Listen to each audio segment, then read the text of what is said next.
Bonjour à tous, je vous ai fait la traduction de la lettre ouverte écrite par le général Flynn il y a quelques jours et adressée au peuple américain résistant. Bonne écoute.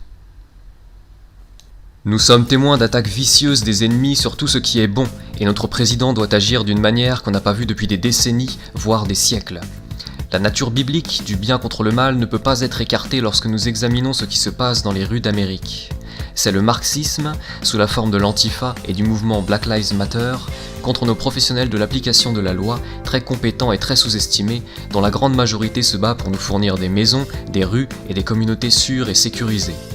Lorsque le destin des États-Unis est en jeu, et c'est le cas, c'est l'avenir même du monde entier qui est menacé. En tant que chrétiens, ne devrions-nous pas agir ? Nous reconnaissons que la providence divine est le juge ultime de notre destin. En accomplissant notre destin de nation éprise de liberté, la providence nous oblige à faire notre part dans nos communautés.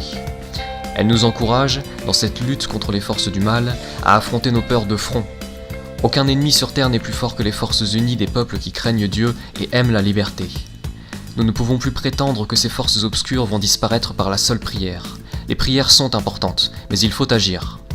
Cette action est nécessaire au niveau local, étatique et fédéral.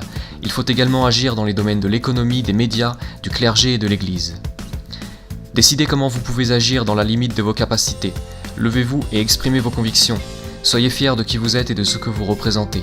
Et affrontez en face ces leaders communautaires qui sont prêts à laisser les forces obscures aller au-delà des protestations pacifiques et à détruire et violer votre sécurité. Les églises et les lieux de culte doivent revenir à la normale. Nous invitons toutes les personnes de bonne volonté à ne pas fuir leurs responsabilités et à agir plutôt de manière fraternelle. Pour cela, agissez dans un esprit de charité. Nous ne pouvons pas manquer de respect ou ignorer la loi naturelle ainsi que nos propres droits et libertés religieuses. Je constate que les personnes âgées perdent leur lien avec tout ce qui est bon dans leur vie, leur lien avec leur foi, leur famille et leurs libertés individuelles, en particulier le simple fait d'aller à l'église, ce qu'elles font depuis des décennies. Ne soyons pas intimidés et ne craignons pas ceux qui crient que nous sommes en minorité, nous ne le sommes pas. Le bien est toujours plus puissant et l'emportera sur le mal.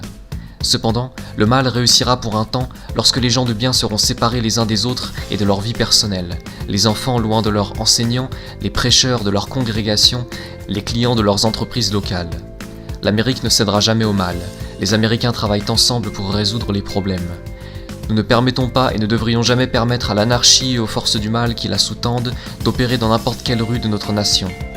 Personne ne devrait avoir à craindre pour sa propre vie parce qu'une force sombre et perturbée est remise en question par l'essence même de ce que représente l'Amérique. Nous sommes une seule nation sous Dieu, et ce sont nos libertés individuelles qui font notre force, et non les libertés données à notre gouvernement. Notre gouvernement n'a aucune liberté tant que nous, le peuple, ne le disons pas. Que Dieu bénisse l'Amérique et que nous défendions tout ce qui était et est bon dans nos vies, dans nos communautés et dans notre pays. Sinon, l'Amérique, véritable étoile polaire de l'humanité, cessera d'exister telle que nous la connaissons. Merci de votre écoute. La Croix du Sud est une chaîne nouvelle, vous pouvez nous aider en vous abonnant et en partageant cette vidéo.